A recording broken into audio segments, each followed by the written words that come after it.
Hello everyone! Welcome to Agriculture in the Classroom. Today we are visiting an agritourism farm located in St. John's, Newfoundland. This family-run farm is not a traditional farm. They host weddings, birthday parties, corporate events, and even serve breakfast and lunch in their full-service restaurant. They also offer sleigh rides, a petting farm, and harvest celebrations. There's something for everyone. Enjoy!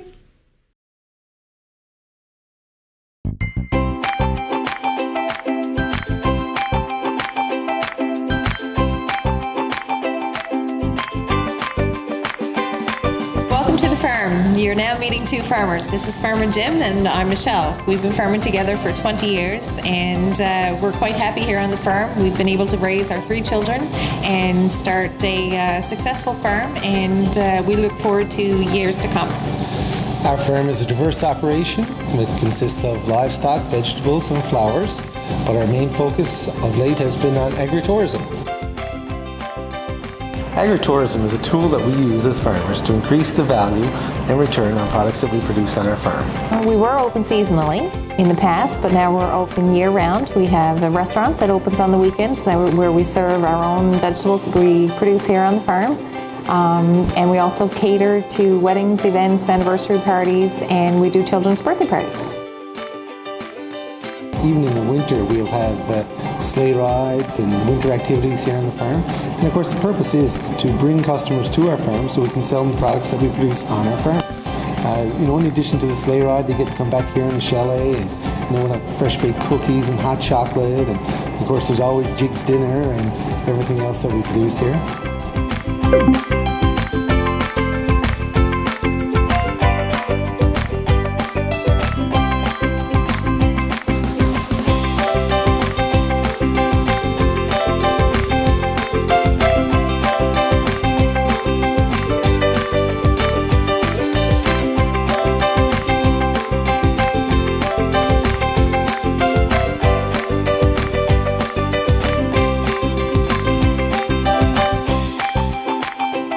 Sometimes the group that's here eating or taking advantage of our venue will actually see us coming back from the fields with the produce that we'll be serving them for lunch. Both Michelle and I are firm believers that the land we farm is not ours. We're only borrowing it from future generations. So it's very, very important for us to make sure that we take the best possible care of the land. And in doing so, we make sure that our farm's waste is really, really minimal. So if somebody orders a Hungry Farmer breakfast, the girls are peeling the potatoes to make the hash browns right away. The peelings themselves will go back to feed some of the livestock on the farm and also compost it. And we have a composting program where we mix the vegetable peelings with our coffee grinds, and we use them for organic matter and nutrient supplement for our fields. In addition to our own waste that we produce on the farm and we recycle into fertilizer, we also collect over 1,000 tons of coffee grinds from a local coffee franchise in the area. So here today we're actually at the compost grounds. What we're doing today, we are aerating the piles. What that means is we're turning the piles with this machine here. We're putting air into the piles so the bacteria can grow. The mixture in these particular piles is chicken manure, goat manure, coffee grinds, and every now and then a bit of peat moss.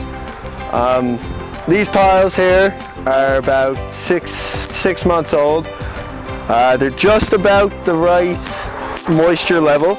We can tell that by you can squeeze them and it still sticks together, but no water runs out of them. This increases the amount of bacterial activity and organic matter and reduces the amount of chemical fertilizers needed in our fields.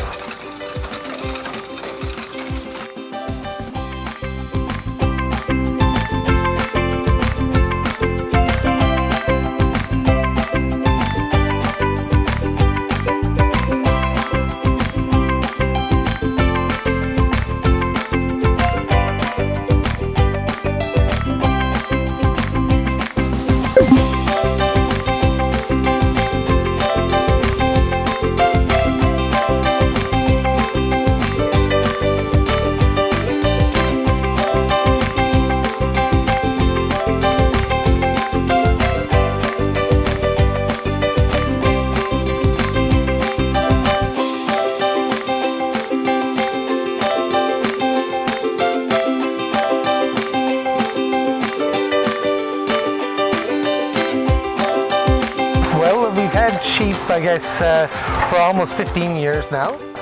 When I was still living at home with my parents, I remember I bought a couple of sheep and hid them away in a shed down behind. So I've always had an interest in animals, and you know, now we're in a point of commercializing my interest. My interest in sheep were that they're you know, they're a very interesting animal. They're probably not known to be the most intelligent farm animal, but they have unique personalities.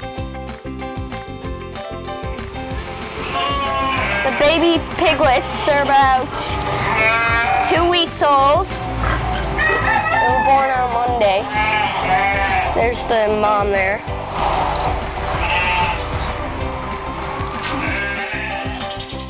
These pigs will be fully grown in about probably 3 months. We hay, grain, and mostly the mother's milk. So I've been involved in the farming business my whole life. We started off, I was in a little laundry basket with my mom while she harvested the vegetables. And then later on, I moved on to in the petting barn. So my little brother, what he does is he picks up the little baby animals and takes care of those, and that's what I used to do. So it's something that all little children enjoy. And then I started working here in the chalet, and we started doing I started waitressing at first, and then after I started waitressing, and then I decided that I wanted to start doing the cooking. Then we started doing the weddings, and that's where I really found what I love. I make it the most magical, rustic, chic, elegant wedding that they could ever imagine. The number of people that visit the farm varies from month to month or even year to year. Well, you know, some weeks, of course, are busier than others, like in the springtime during flower season, and I guess people trying to squeeze in the kids' birthday parties just before the holidays. We could have several thousand people visit the farm in 1 week alone. And another busy time of year, of course, is the fall, when people associate harvest festivals, celebrating and picking up their vegetables for the winter. We do have, you know, I think the highest we ever counted was 5,000 people that came through in the course of 4 days. And, you know, one year we done 376 kids' birthday parties. And each one of those kids' birthday parties had a minimum of 15 kids. Now, hopefully one of these days, we'll see some of those kids coming back here and having their weddings here. One of the key elements that I found with farming is that you need an education. Today, education is very, very important. And when I graduated high school, I knew that I wanted to do a business degree. The future looks bright for agritourism. We're young and we're passionate agriculturalists, and we've taken our farm from a traditional vegetable farm to a aquaponics system which is world class. Aquaponics is a recirculating aquaculture and plant culture system. Basically, you have large fish tanks which we grow edible fish called tilapia. The water from the fish tanks is pumped out into a plant bed, and on this plant bed we'll have floating styrofoam trays, and in those trays we have plants growing in them, and the roots actually are completely suspended in the water.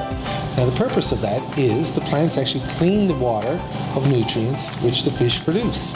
So the fish produce the nutrients for the plants, and the plants take the nutrients out of the water and give the fish back clean water. Everybody's happy.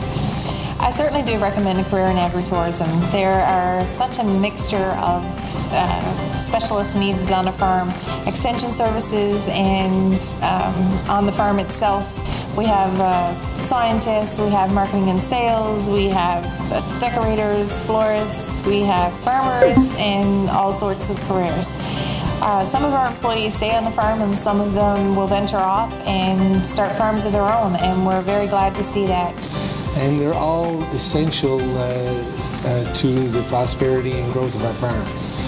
Our sons, one of them is 15 years old and the other is 10, and both of them do their fair share on the farm. In addition to doing daily chores, they also do some of the management. Myself and Michelle can't be everywhere at the one time, so you know, our 15-year-old especially, he's out in the fields making sure the crops are looked after, checking on the animals, and even our 10-year-old, he reports to us as well. So one of the most enjoyable things that I find about working here on the farm is that every day is different. So we go down to the petting barn and we'll have to take care of the animals. There could be a new baby calf born that morning. We never know when we go in.